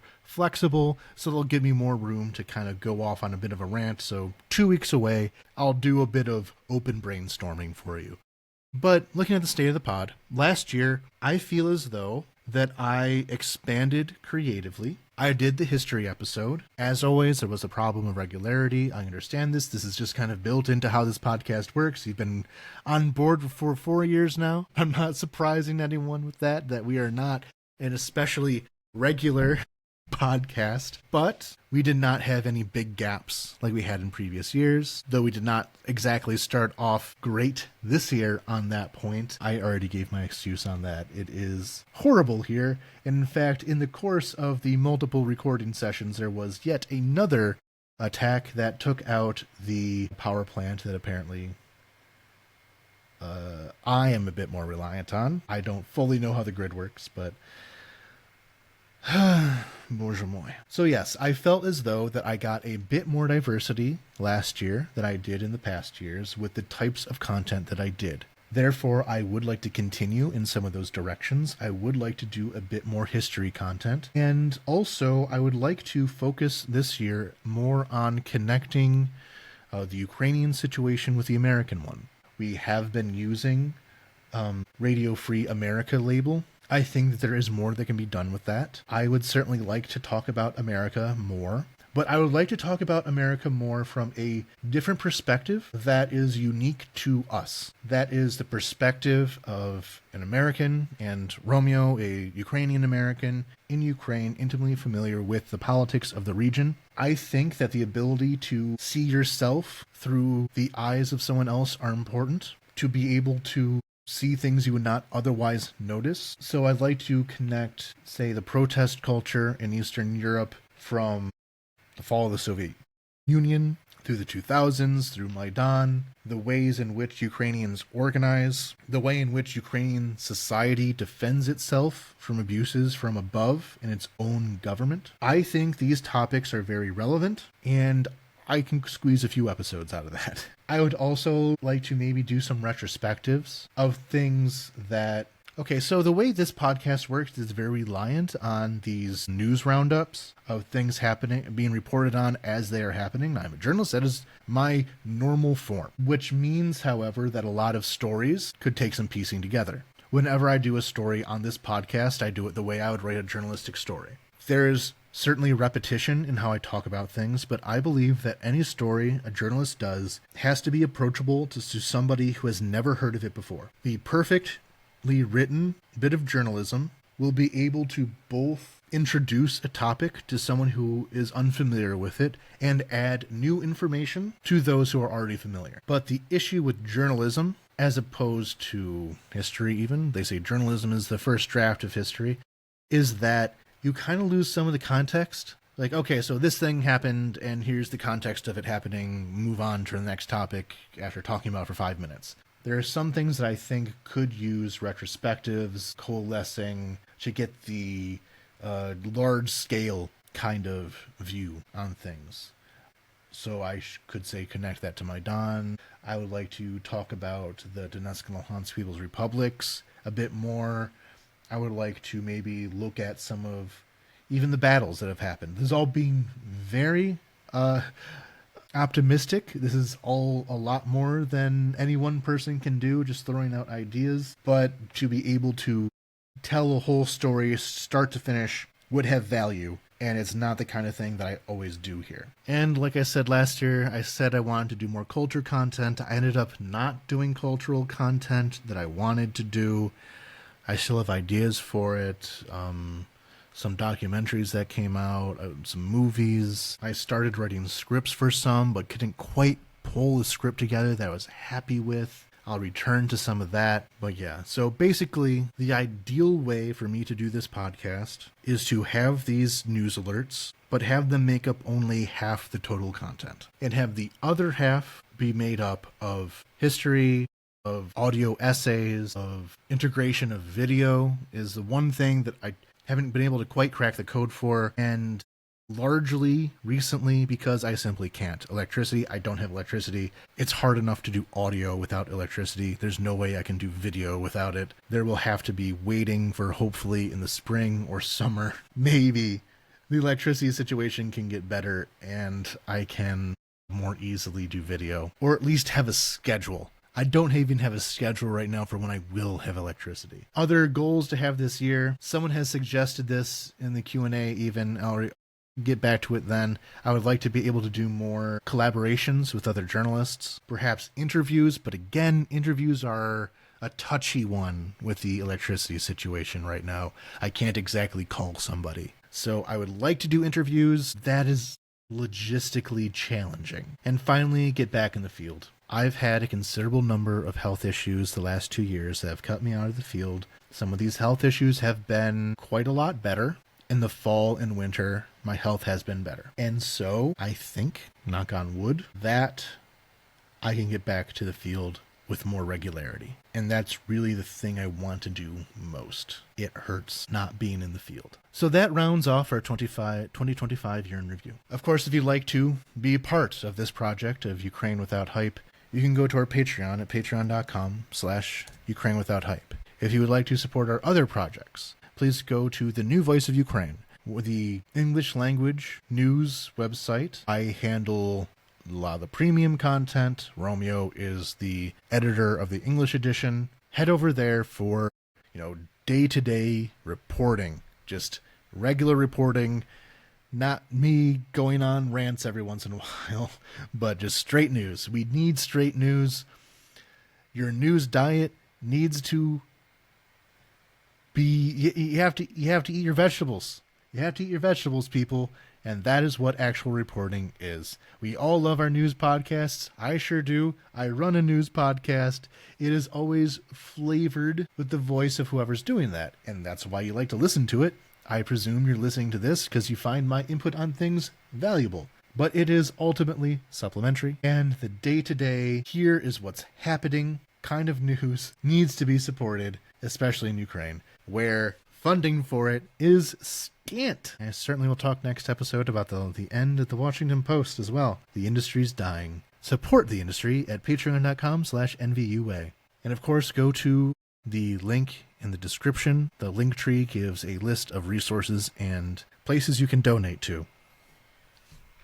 And of course, thank you to all of our patrons. Oh, and before I say thank you, remember, patreon.com will still have the Discord as well as the thread in which you can submit more questions for the Q&A. This planning is going longer than it needs to. I wanted to do this Q&A this week, actually, but it'll be pushed to 2 weeks from now. So yes, thank you to our patrons at Randy McNerlin, the voices in my head are from Big Pharma, Kyle Smith, Damascus Medusa, Giorgio, David Shepard, Ivana Kukratskaya, Michael Drucker, PLM, Arminius, Kyle Stark, T. Bart, Barbara, Devi, Anonymous, Michael Wickman, Jane Louise, Marguerite, Kevin Alberton, Dimitri Litvin, Dennis Napalm, Vivek, James Burke, Allison Chainsaw, Big Meg, Elizabeth Hughes, Nick Niazan, Andy S., John Gates, Sanjay, Grace Krause, Laura De Leon, Had to Laugh, Jacob Hoem, Chris Beddington, Livy Grove, James Wise, Alex Crochmel, Andy McDonald, Jerd, Victor Matei, Scott Tokaryuk, Etienne Soleil, Anastasia, Captain Technical, Evelyn, Veronica Aim, Matt Miller, Julia Lindsay, Emily Bavona, Scott Burry, Anonymous, Subtle Knife, Sander Bongers, Marianne, RDK, Francois, Laurie Halula, Christopher Yee, Lemoninkin, Demetrio, Ursula Zolenkoff, Noah Brown, Glowing Wind, Can Dystopian Fiction Please Remain Fiction, Marcus Nashkus, Andrew Glenn, Zay Perry, William Brown, Abel Lenz, Kiwi Valley, Dana Jones, Joseph Fairlone, Yellow Duck, Anonymous, Bucktron 2021, Florian Kunkel, Matthew Rowe, and Bill. Thank you all very much for your support in 2025, and thank you for your future support in 2026. Until next time, Slava Ukraini!